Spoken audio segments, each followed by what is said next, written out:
नमस्कार दोस्तों, YouTube channel साहित्य अध्ययन पर संस्कृत कक्षा में आपका स्वागत है। और आज हम पढ़ रहे हैं व्याकरण खंड से समास। संधि के वीडियोस आप चैनल पर देख सकते हैं, जो मैंने बोर्ड पर एक्सप्लेन किया है। आज हम समास का वीडियो देख रहे हैं, तो समास का वीडियो आज हम बोर्ड पर ना समझाते हुए मैं आपको आपके बुक से समझा रहा हूँ।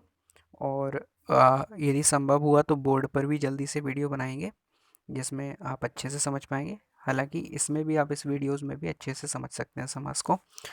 तो चलिए, हमें टॉपिक जल्दी से व्याकरण के टॉपिक्स को पूरा करना है। बाकी आप चैप्टर्स के वीडियोस जो हैं वो चैनल पर देख ही सकते हैं। तो समास हम पढ़ रहे हैं, समास भेद विवेचनम, समास के भेद। तो सबसे पहले हम शुरुआत करते हैं समास में। सबसे पहले डेफिनेशन, उसकी परिभाषा, उसमें लिखा क्या है, समास है क्या, समास होता क्या है। यदि आपने चैनल को सब्सक्राइब नहीं किया तो पहले सब्सक्राइब कर दीजिए। आज हम समास पढ़ेंगे, उसके बाद और टॉपिक्स को भी देखेंगे। तो समास में ये वीडियो जो आपके सामने है, ये समास के कितने विभाग के लिए बनाया है मैंने। तो समास की परिभाषा, समास के भेद, समास के बारे में हम जानेंगे। और तत्पुरुष समास, जो पहला समास है, उसको हम पढ़ेंगे आपकी बुक के हिसाब से, जो फर्स्ट नंबर पे तत्पुरुष समास दिया है। बस इतना सा। सेकंड पार्ट में हम द्विगु समास को जानेंगे, द्विगु समास। तो सबसे पहले हम शुरुआत करते हैं, आपकी बुक में लिखा क्या है। समसनम समासः, समास की परिभाषा दी है। समासः समसनम समासः। समासनम इत्युक्ते संक्षेपीकरणम। समास का मतलब है संक्षेप में कहना, संक्षेपीकरण करना, शॉर्ट में कहना। यानी किसी लंबी बात को, किसी वाक्यांश को, वाक्य तो नहीं कहूँगा, वाक्य तो फुल स्टॉप के साथ, पूर्ण विराम के साथ कंप्लीट होता है, मैं वाक्यांश कहना चाहूँगा।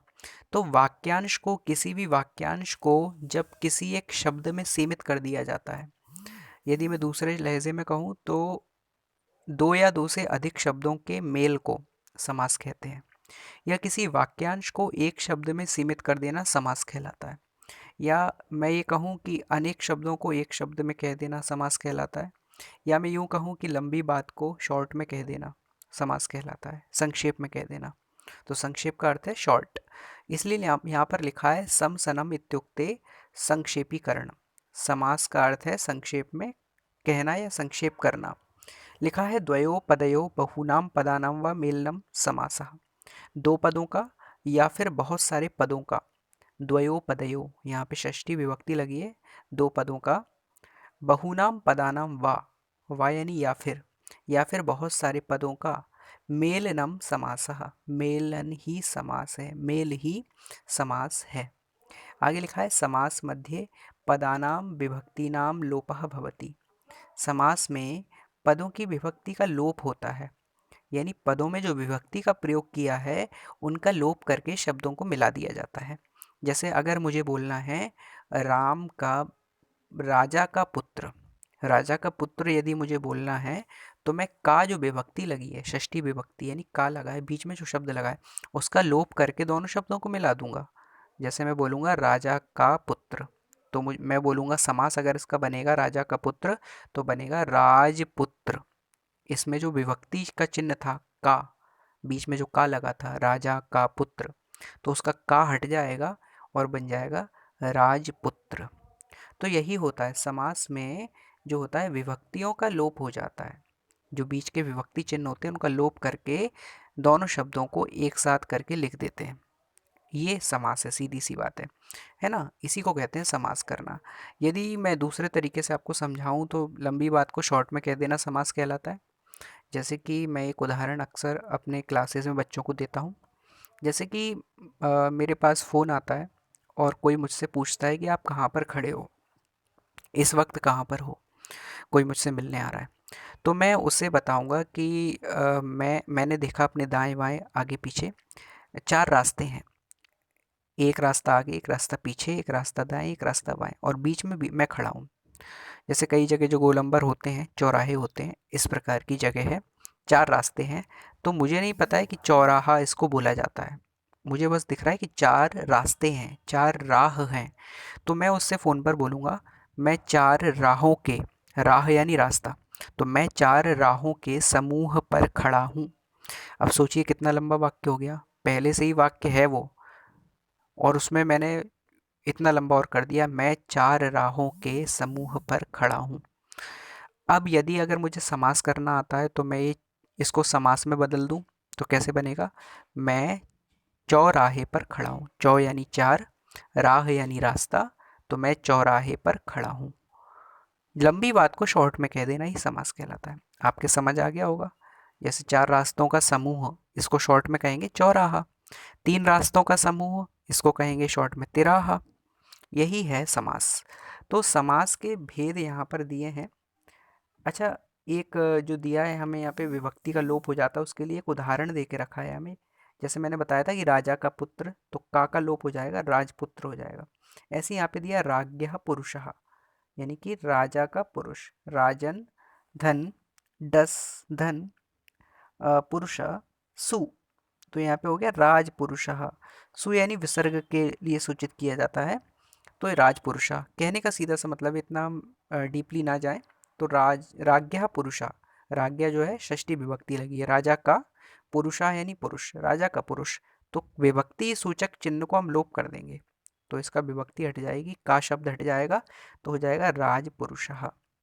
विभक्ति चिन्ह को हटा दिया जाता है, शॉर्ट में लिख दिया जाता है, एक शब्द में सीमित करना है हमें, कितने भी शब्दों उनको, है ना। यही कहलाता है समास। समास का अर्थ है संक्षेप में कहना, संक्षेपीकरण करना, लंबी बात को शॉर्ट में कहना, विभक्ति चिन्हों का लोप करके। यह है समास। समास की डेफिनेशन है, हमने समास समझ लिया क्या होता है। अब समास के भेद अगर देखे जाएं, समास कितने प्रकार का होता है, तो हमारे सामने बुक में आप देख सकते हैं कि चित्र के तौर पर दिया है, समास का एक ट्री जैसा बना है। तो समासः, समास के 6 भेद लिखे हुए हैं। पहला भेद है तत्पुरुषः, दूसरा भेद है द्विगुः, तीसरा है कर्मधारयः, चौथा है द्वंद्वः, पांचवा बहुव्रीहि और छठवा अव्ययी भावः। तो ये 6 भेद हैं समास के। तत्पुरुष समास, द्विगु समास, कर्मधारय समास, द्वंद्व समास, बहुव्रीहि समास और अव्ययी भाव समास। तो समास के 6 भेद हमें जानने हैं। इस वीडियो में हम केवल जो है वो तत्पुरुष समास को देखेंगे। तो हमने तो ये जान ही लिया कि शॉर्ट में करना ही समास कहलाता है, और समास के 6 भेद हैं। तो समास भेद विवेचनम, पहला समास हम पढ़ने वाले हैं तत्पुरुष समासः। आप अपनी अपनी पुस्तकों में भी देख सकते हैं। अगर आपकी परीक्षा अध्ययन या परीक्षा बोध आपने ले ली है, तो उनमें आप और भी उदाहरण देख सकते हैं। बुक में तो सीमित उदाहरण है, लिमिटेड है। तो हम सबसे पहले तत्पुरुष समास को देखते हैं। डेफिनेशन लिखी है, प्रायेण उत्तर पदार्थ प्रधानस तत्पुरुषः। प्रायः इसमें उत्तर पद जो है वो प्रधान होता है। हर समास में कोई ना कोई एक पद प्रधान होता है। बस एक समास ऐसा होता है जिसमें मैं बताऊंगा आगे चल के, जिसमें जितने भी पद हैं सभी पद प्रधान होते हैं। अधिकांशतः 2 पद होते हैं, दोनों पद प्रधान होते हैं। और एक समास ऐसा भी होता है जिसमें दोनों में से कोई भी पद प्रधान नहीं होता है ना। तो चलिए, अब तत्पुरुष समास का ये दिया है कि प्रायः इसमें उत्तर पद यानी कि बाद वाला जो पद है वो प्रधान होता है, वो कर्ता सूचक होता है, प्रथमा विभक्ति में रहता है। और जो पूर्व वाला पद है उसमें द्वितीया से लेके सप्तमी तक की कोई विभक्ति रहती है। जैसे हम लिखा है आगे देखिए कि यत्र पूर्व पदम द्वितीया विभक्तितः सप्तमी विभक्ति पर्यंतम भवति। इस समास में जो पूर्व पद होता है वो द्वितीय विभक्ति से लेके सप्तमी विभक्ति तक का होता है। और तथा च उत्तर पदम प्रथमा विभक्तौ भवति, और जो उत्तर पद होता है वो प्रथमा विभक्ति का होता है, कर्ता सूचक होता है। और तत्र तत्पुरुष समासः, वहाँ पर तत्पुरुष समास होता है। सीधी सी बात है, यानी कि पहले पद में, पूर्व पद में द्वितीय से लेकर सप्तमी विभक्ति तक का प्रयोग किया जाता है, और इसके दूसरे पद में यानी कि उत्तर पद में प्रथमा विभक्ति यानी कर्ता सूचक बात रहती है। जैसे कि इसमें हमने जान लिया कि द्वितीय से सप्तमी विभक्ति तक का प्रयोग है। तो इस समास के 6 भेद तो यही हो गए। द्वितीय तत्पुरुष, द्वितीय विभक्ति का जिसमें प्रयोग है वह द्वितीय तत्पुरुष, तृतीय विभक्ति का जिसमें प्रयोग है वो तृतीय तत्पुरुष, और चतुर्थी विभक्ति का जिसमें प्रयोग है वो चतुर्थी तत्पुरुष। इस प्रकार से द्वितीय से लेकर सप्तमी तक 6 भेद हो जाते हैं। यानी कि द्वितीय तत्पुरुष, तृतीय तत्पुरुष, चतुर्थी तत्पुरुष, पंचमी तत्पुरुष, षष्ठी तत्पुरुष और सप्तमी तत्पुरुष। ये हो गए 7 भेद। और अंतिम होता है नञ तत्पुरुष समास। ये हो गए 7 भेद। तत्पुरुष समास के अपने आप में 7 भेद होते हैं, 7 प्रकार होते हैं। तो सबसे पहले हम जानेंगे द्वितीय तत्पुरुष। ये कर्म कारक है, यानी इसका चिन्ह है को। कर्म कारक का हम चिन्ह जानते हैं, को होता है द्वितीय विभक्ति में। तो द्वितीय तत्पुरुष में हम देखेंगे शब्द लिखा है ग्राम गतः। ग्राम गतः यानी गांव को गया। तो गांव को गया, इसमें द्वितीय विभक्ति का प्रयोग है। हमें शब्द देखते ही पहचानना पड़ेगा कि इसमें कौन सी विभक्ति आनी चाहिए। हमें समस्त पद देंगे, जैसे हमें दे दिया ग्राम गतः। अब पहचानिए इसमें कौन सा समास है। तो हमें विभक्ति देख के पहचानना पड़ेगा कि ग्राम गतः यानी कि गांव को गया। अब गांव, जब कोई व्यक्ति कहीं जाता है तो हमेशा द्वितीय विभक्ति का ही प्रयोग होता है, ये ध्यान रखिए, है ना। इस चीज़ को हमें गांठ लगा के रखना है मन में कि जब भी कोई कहीं जा रहा है तो वहाँ हमें द्वितीय विभक्ति का ही प्रयोग करना होता है। जैसे मैं बाजार जा रहा हूँ, तो बाजार जो है उसको आपणम बोलते हैं, तो वहाँ पर द्वितीय विभक्ति का ही प्रयोग करूँगा। जब भी कोई कहीं जाता है तो वहाँ द्वितीय विभक्ति होती है, ये तो कन्फर्म है हमारा। जब कोई पहले से उस जगह पे उपस्थित होता है तो वहाँ अधिकरण समास अधिकरण विभक्त कारक रहता है। जैसे मैं इस विद्यालय जा रहा हूँ, तो द्वितीय विभक्ति लगेगी, अहम विद्यालयम गच्छामि। और मुझे बोलना है किसी से मैं विद्यालय में हूँ, तो मैं बोलूँगा मैं अहम विद्यालये अस्मि। यहाँ पे हो जाएगी सप्तमी विभक्ति। अच्छा, मुझे बोलना है मैं विद्यालय में जा रहा हूँ, भले ही यहाँ पे में दिखाई दे रहा है, लेकिन यहाँ पे सप्तमी विभक्ति यानी कि अधिकरण कारक नहीं होगा, यहाँ होगा द्वितीय विभक्ति, क्योंकि मैं जा रहा हूँ। तो जाने, कहीं जा रहे हैं हम, जिस स्थान पर जा रहे हैं, चाहे आप में लगाओ चाहे आप को लगाओ, मैं विद्यालय में जा रहा हूँ या फिर मैं विद्यालय को जा रहा हूँ, लेकिन वहाँ पे आएगी द्वितीय विभक्ति ही। तो कहीं जा रहे हैं तो उस स्थान के लिए द्वितीय विभक्ति ही लगती है। तो जैसे यहाँ पे शब्द दिया ग्राम गतः, यानी कि गांव को गया, ऑब्वियसली सीधी सी बात द्वितीय विभक्ति है। तो इसको विग्रह करके कैसे लिखेंगे, ग्रामम, द्वितीय विभक्ति लगा दी ग्राम में, क्योंकि पूर्व पद में विभक्ति रहती है द्वितीय से लेकर सप्तमी तक की, और उत्तर पद में प्रथमा विभक्ति रहती है। तो ग्रामम यानी गांव को, गतः यानी गया, दूसरे शब्द में प्रथमा विभक्ति लगा दी, पहले शब्द में द्वितीय विभक्ति लगा दी, तो गांव को गया। इसके बाद दूसरा शब्द दिया है हमें कृष्णाश्रितः, कृष्ण को आश्रित। जब भी किसी पर कोई आश्रित होता है तो वहाँ पर तो हम बोल सकते हैं, भले ही कृष्ण पर आश्रित, लेकिन वो पर अधिकरण कारक का पर नहीं होता। जब किसी पर कोई आश्रित है तो वहाँ पर जो है द्वितीय विभक्ति का ही प्रयोग किया जाता है, क्योंकि अगर हमने सप्तमी विभक्ति अधिकरण कारक का प्रयोग कर लिया, हमने देखा ये तो पर लगा है, कृष्ण पर आश्रित, तो वहीं उसका जो मीनिंग है वो बेकार हो जाएगा, क्योंकि अधिकरण कारक का मतलब है किसी स्थान पर किसी का होना, उपस्थित होना। इसीलिए हम वहाँ पर जो है द्वितीय विभक्ति लगाएंगे, सप्तमी विभक्ति नहीं लगा सकते। तो होगा क्या होगा, कृष्णाश्रितः यानी कृष्ण पर आश्रित, या फिर कृष्ण को आश्रित, मैं कृष्ण को आश्रित हूँ, कृष्ण पर आश्रित हूँ। ये द्वितीय तत्पुरुष का उदाहरण हो गया। तो आपकी बुक में तो केवल जो है दो दो उदाहरण ही दिए हैं, अन्य उदाहरण जो है आप परीक्षा बोर्ड से देख सकते हैं।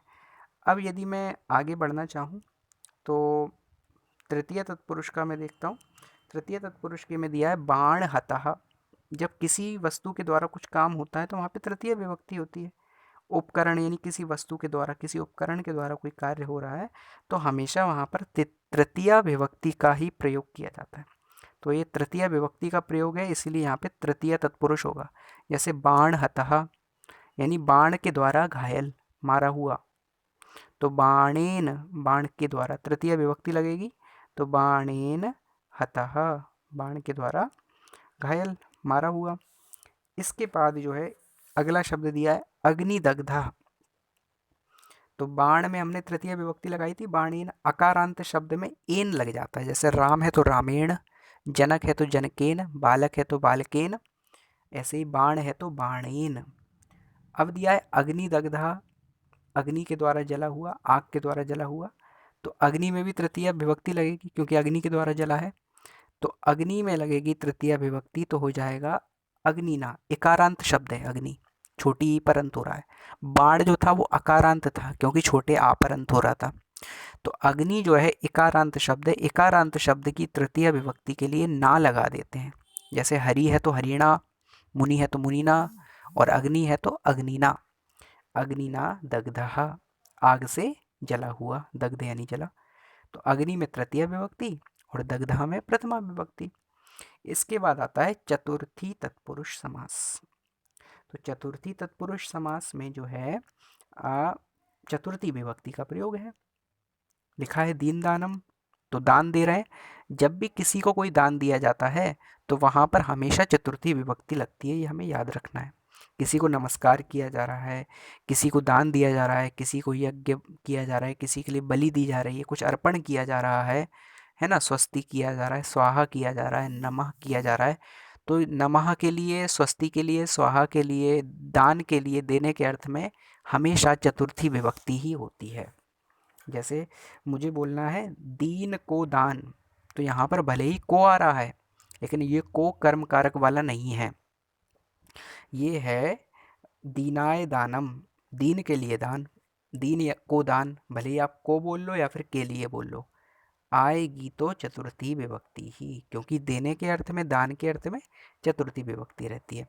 तो दीन में लगेगी चतुर्थी विभक्ति, दीनाय, और दानम वैसा के वैसा ही लिख देंगे, दीनाय दानम, दीन को दान या दीन के लिए दान। इसका वास्तविक अर्थ के लिए है, लेकिन बोलने में को भी आ जाता है, तब भी कर्म कारक नहीं माना जाता। तो दीन को दान या फिर दीन के लिए दान। फिर अगला शब्द लिखा है भूत बलि ही। भूत बलि ही यानी भूत के लिए बलि, प्राणी के लिए बलि। तो एक प्राणी तो होगा नहीं, प्राणियों ही होगा। बलि का अर्थ यहाँ पे है बलिदान। बलि का अर्थ मारना नहीं होता किसी को, जैसे हम सोच लेते हैं बलि यानी बलि देना, तो बलि का अर्थ होता है बलिदान करना। यहाँ पर जैसे अर्थ हम देख सकते हैं, पहले प्राणियों के लिए कुछ ना कुछ हिस्सा निकाला जाता था, जैसे कौवा, चिड़िया, गाय आदि के लिए लोग अपने अन्न में से कुछ हिस्सा निकालते थे, क्योंकि गाय आदि जीव जंतु जो हैं वो तो कमा नहीं सकते, उनमें तो समझ नहीं है, वो खाने पीने के लिए मनुष्य पर आश्रित हैं, क्योंकि भगवान जिन्हें, ईश्वर ने मनुष्य को समर्थ बनाया है, तो वही जो है सारे जीव जंतुओं का ध्यान रखेगा। इसीलिए मनुष्य का कर्तव्य होता था कि वो अपने अन्न में से, अपने धन में से कुछ हिस्सा जो है प्राणियों के लिए निकालता था। तो इसीलिए शब्द बना है भूत बलि ही, यानी भूतेभ्यः बलि, प्राणियों के लिए बलिदान। लेकिन आगे हमने इसका गलत अर्थ निकाला, और बलि हमने यानी जिन प्राणियों के लिए बलि निकालनी थी, जैसे जैसे कि ये शब्द है भूत बलि यानी प्राणियों की बलि, ठीक है। तो प्राणी की बलि करना शुरू कर दी, प्राणियों के लिए, लग चतुर्थी विभक्ति रही है, यानी प्राणियों के लिए बलिदान। और भूत बलि का हमने अर्थ क्या निकाल लिया, भूत की बलि यानी प्राणी की बलि। भूत माने प्राणी है ना, भूत प्रेत वाला भूत नहीं। तो हमने प्राणियों की ही बलि ही करना शुरू कर दिया, है ना, ये गलत हुआ। जैसे पशु बलि ले लो, पशु बलि, तो पशु बलि का अर्थ है पशुभ्यः बलि, पशुओं के लिए बलिदान, पशुओं के लिए त्याग करना। और हमने उनके लिए तो बलि कुछ किया नहीं, उनके लिए तो बलिदान दिया नहीं, उल्टा उनका ही बलिदान ले लिया, उल्टा उन्हीं की हत्या कर दी। तो पशु बलि का मतलब पशु की बलि नहीं होता, पशु बलि का अर्थ है पशुओं के लिए बलि, यानी चतुर्थी विभक्ति। जब इसका विग्रह करेंगे पशु बलि का तो बनेगा पशुभ्यः बलि ही, पशुओं के लिए बलिदान। आपको समझ आ गई होगी मेरी कहने की बात। ये जो है धर्म का गलत हमने व्याख्याएं करी, उसके कारण जो है हम जीव हत्या करने लगे। वास्तव में धर्म किसी की हत्या करना नहीं सिखाता। आगे जो है पंचमी तत्पुरुष समास। तो पंचमी तत्पुरुष समास में पंचमी विभक्ति का प्रयोग है, जैसे कि रोग मुक्तः। तो पंचमी विभक्ति हम जानते हैं से लगता है पंचमी विभक्ति में, अलग होने के अर्थ में। तो रोग मुक्तः का क्या बनेगा, रोग से मुक्त, यानी रोगात मुक्तः। अब हम कहें कि अरे हम पंचमी विभक्ति ही क्यों लगाएं, हम षष्ठी विभक्ति लगा लें इसमें, तो क्या बनेगा आप लगा के देखिए, रोग का मुक्त। गलत अर्थ निकल रहा है ना। आप सोचो कि मैं इसमें सप्तमी लगा लूं, तो रोग में मुक्त, ये भी गलत बन रहा है। तो इसीलिए हम विभक्ति अपने आप पहचान जाएंगे कि इसमें कौन सी विभक्ति लगनी चाहिए, तो हमारा सही सही ही होगा, है ना। अपने सेंस का यूज़ करके, अपने लॉजिक का यूज़ करके, सेंस ऑफ ह्यूमर का, हम पहचान सकते हैं कि इसमें विभक्ति कौन सी लगनी चाहिए। जैसे रोग मुक्तः, तो रोग से मुक्त, तो से अलग होने के अर्थ में हो रहा है ना यहाँ पे, तो अलग होने के अर्थ में से जब आता है तो वो कौन सी विभक्ति होती है, पंचमी विभक्ति, यानी कि अधिक अधिकरण कारक, है ना, अधिक क्षमा कीजिए, अपादान कारक। तो पंचमी तत्पुरुष रोग मुक्तः यानी रोग से मुक्त, इसकी रोग में लगेगी पंचमी विभक्ति रोगात, रोगात मुक्तः। चौर भयम, चोर से डर, तो चौरात भयम, पंचमी विभक्ति लग गई। वृक्ष पतिता पेड़ से गिरा, तो वृक्षात पतितः पेड़ से गिरा, है ना। यहाँ पे हो किसी व्यक्ति की बात ही रही है सारे सारे समासों में, लेकिन वो व्यक्ति की बात जो है हमें दूसरे पद से ज्ञात हो रही है, जो कि प्रथमा प्रथमा विभक्ति का कर्ता कारक का है, जबकि यहाँ पहला वाला जो शब्द है वो द्वितीय से लेकर सप्तमी विभक्ति तक में बदलेगा। तो यहाँ पे जैसे राम की पंचमी हम याद करनी है कि रामात होती है, ऐसे ही सभी की पंचमी लगा दो, रोग की रोगात, चौर की चौरात और वृक्ष की वृक्षात। रोग से मुक्त, चोर से डर और पेड़ से गिरा। तो ये हो जाती है हमारी यहाँ पे चतुर्थी तत्पुरुष समास पूरा। इसके बाद अगला, सॉरी क्षमा कीजिए, पंचमी तत्पुरुष समास पूरा। अगला जो है हमारा षष्ठी तत्पुरुष समास। ये क्या रहता है? ये रहता है संबंध कारक, किसी का किसी से संबंध बताता है। संबंध के लिए हम चिन्ह लगाते हैं का, की, के। संज्ञा शब्दों में का, की, के जुड़ता है, जैसे राम का भाई, कृष्ण की बहन और मोहन के दोस्त, तो का, की और के। सर्वनाम शब्दों में हम का, की, के नहीं लगाते, रा, री, रे लगाते हैं, जैसे मेरा भाई, मेरी बहन, मेरे दोस्त, तुम्हारा भाई, तुम्हारी बहन, तुम्हारे दोस्त, है ना। हमारा भाई, हमारी बहन, हमारे दोस्त, तेरा भाई, तेरी बहन, तेरे दोस्त। तो रा, री, रे सब में आ रहा है। संज्ञा शब्दों के साथ का, की, के और सर्वनाम शब्दों के साथ रा, री, रे। जैसे कि षष्ठी तत्पुरुष में लिखा है ईश्वर भक्तः। हम सीधा सा जानते हैं कि हम इसमें कोई और विभक्ति यूज़ कर ही नहीं सकते। आप सोचो, मैं कर लूँ ईश्वर में भक्त, गलत हो गया। ईश्वर को भक्त, गलत हो गया। ईश्वर पर भक्त, गलत हो गया। ईश्वर के लिए भक्त, गलत हो गया। तो ईश्वर भक्ता, सीधी सी बात है, इसमें संबंध ही है, संबंध कारक यानी षष्ठी विभक्ति ही लगेगी। और षष्ठी विभक्ति लगेगी तो हम देखते ही पहचान लेंगे, जब ईश्वर भक्त शब्द आएगा हमारे सामने तो हम पहचान लेंगे कि इसमें ईश्वर का भक्त, ईश्वर भक्त मतलब ईश्वर का भक्त। और का किसका चिन्ह है? षष्ठी विभक्ति का। षष्ठी विभक्ति है यानी कि ये कौन सा समास है? षष्ठी तत्पुरुष समास। तो ईश्वर भक्ता यानी ईश्वरस्य भक्तः। षष्ठी विभक्ति ईश्वर की क्या होगी? ईश्वरस्य भक्तः। दूसरा शब्द दिया है हमें विद्यालयः। तो विद्या जो है आकारांत स्त्रीलिंग शब्द है। आकारांत स्त्रीलिंग शब्द विद्यालयः यानी विद्याया आलयः, विद्या का घर, आलय यानी घर। तो विद्या में का लगाने के लिए, षष्ठी विभक्ति लगाने के लिए इसमें आकारांत शब्द, जैसे रमा के हमने याद किए तो रमा की षष्ठी विभक्ति होती है रमायाः, तो विद्या की होगी विद्यायाः। तो विद्यालय मतलब विद्यायाः, विद्या का, आलयः घर। ये हो गई षष्ठी तत्पुरुष का एक और उदाहरण। अंतिम उदाहरण आपकी बुक में दिया है परोपकारः। तो पर यानी दूसरों, दूसरे का, उपकारा यानी भला। तो पर भी, यहाँ पे भी पर जो है उसमें हम एक वचन यूज ना करके बहुवचन यूज करेंगे। तो पर का बहुवचन बनेगा षष्ठी विभक्ति का परेशाम। परेशाम यानी दूसरों का।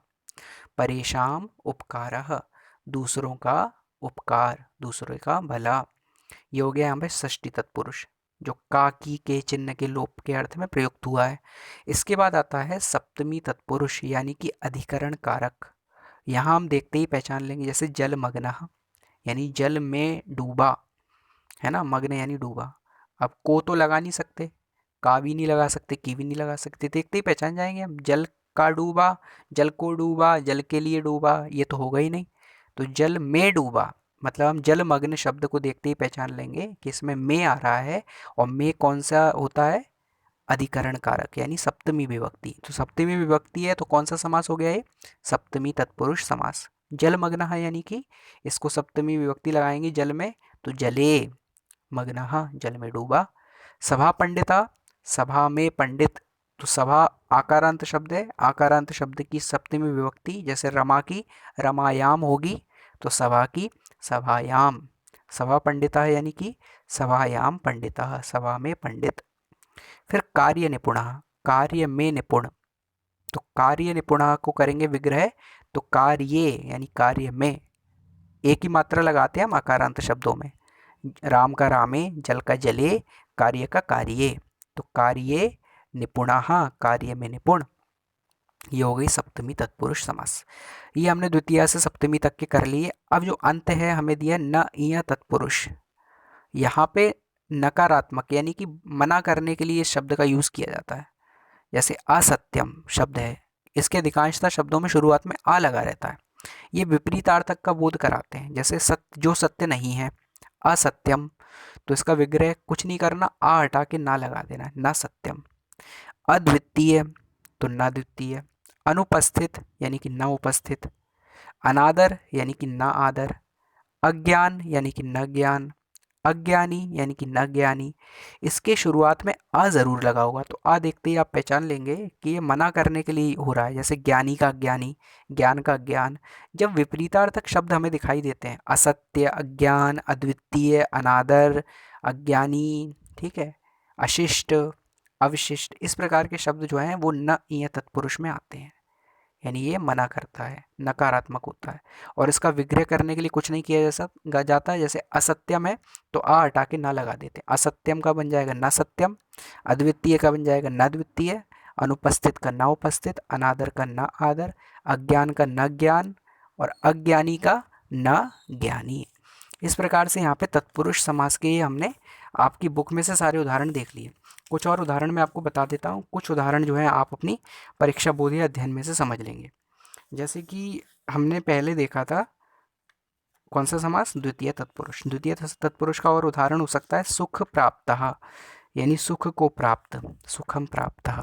जब किसी को कोई प्राप्त होता है तो उसमें भी जो है द्वितीय विभक्ति ही लगती है, तो सुखम प्राप्तः। और उदाहरण होंगे इसके शरणागतः, यानी शरणम आगतः, शरण में आया, शरण को आया, है ना। यहाँ पे मैं तभी अधिकरण कारक माना जाता है जब कोई वहाँ पर उपस्थित होता है, किसी स्थान पर, किसी स्थान के लिए ही होता है, किसी जगह वस्तु के लिए होता है। शरण कोई वस्तु नहीं है, शरण कोई स्थान नहीं है। शरण में आया यानी कि यहाँ पर शरण को आया, जब कोई शरण में आएगा तो उसमें द्वितीय विभक्ति का ही यूज होगा, अधिकरण नहीं माना जाएगा। तो शरणम आगतः यानी शरणागतः। और बन सकता है इसका शरण प्राप्तः, शरण को प्राप्त, शरणम प्राप्तः। ऐसे ही हमें तृतीय तत्पुरुष देखा था हमने, तो तृतीय तत्पुरुष में हमने दो उदाहरण देखे थे। और उदाहरण क्या हो सकते हैं, पितृयुक्तः, पिता से युक्त, तो बन जाएगा इसका विग्रह हो जाएगा पित्रायुक्तः। सर्पदष्टः, सर्प से डसा, इसका बन जाएगा सर्पेण, तृतीय विभक्ति लग जाएगी, सर्पेण दष्टः। शरबिद्धा, शर यानी कि बाण, बिद्धा यानी कि घायल, तो उसका बन जाएगा शरेण, यानी कि बाण से बिद्धा, घायल। मद रहितः, यानी कि मद से रहित, अभिमान से रहित, तो मदेन रहितः, मद में तृतीय विभक्ति लग गई। ज्ञान शून्य, यानी कि ज्ञान से शून्य, ज्ञान से रहित, तो हो जाएगा ज्ञानेन शून्य। विद्याहीन, तो विद्या से हीन, तो हो जाएगा विद्यया, आकारांत शब्द की तृतीय लगेगी, जैसे रमा की रमया, तो विद्या की विद्यया हीनः। इस प्रकार से चतुर्थी तत्पुरुष में और उदाहरण क्या बनेंगे, यूप दारू, यूप यानी यज्ञ, दारू यानी लकड़ी, तो यज्ञ के लिए लकड़ी, तो यूपाय दारू। फिर दान पात्रम, दान का पात्र यानी दान के लिए पात्र, तो दानाय पात्रम। फिर धन लोभ, यानी धन, धन के लिए लोभ करना, धन का लोभ, तो धनाय लोभः, है ना। दीन दानम, ये हम देख चुके हैं, है ना। भूतेभ्यः बलि, ये भी हम देख चुके हैं। पशुभ्यः बलि एक उदाहरण हो सकता है, पशु बलि ही, तो पशुभ्यः बलि, पशु के लिए बलि, पशुओं के लिए बलि। फिर पंचमी तत्पुरुष में हम और उदाहरण देख सकते हैं, जैसे कि हमने देखा रोग मुक्तः, चौर भयम और वृक्षपतिता, तो इसका और उदाहरण देखेंगे सिंह भयम, सिंघात भयम, शेर से भय। अश्वपतिता, अश्वात पतिता, घोड़े से गिरा। स्वर्गपतिता, स्वर्गात पतिता, यानी स्वर्ग से गिरा, है ना। पथ भ्रष्टः, तो पथात भ्रष्टा, पथ से भ्रष्ट। भवन पतिता, तो भवनात् पतिता, भवन से गिरा। इसके बाद अगर हम देखें षष्ठी तत्पुरुष के और उदाहरण, तो गृह स्वामी, यानी घर का स्वामी, गृह से स्वामी। देवपति, यानी कि देवानाम पति, देवताओं का पति। नरपति, यानी नराणाम पति, मनुष्यों का पति, बहुवचन है। देव पूजा, यानी देवताओं की पूजा, देवस्य पूजा, देवतानाम पूजा भी, एक देव की पूजा हो गई। सुख भोगा, सुखस्य भोगा, सुख का भोग। शिवस्य मंदिरम, यानी शिव मंदिरम, इस प्रकार से बन जाएंगे। सप्तमी में देखेंगे तो युद्ध निपुणा, यानी युद्धे निपुणा, युद्ध में निपुण। शास्त्र प्रवीणा, यानी शास्त्रे प्रवीणा, शास्त्र में प्रवीण। कार्य कुशला, यानी कार्य में कुशल, कार्य कुशला।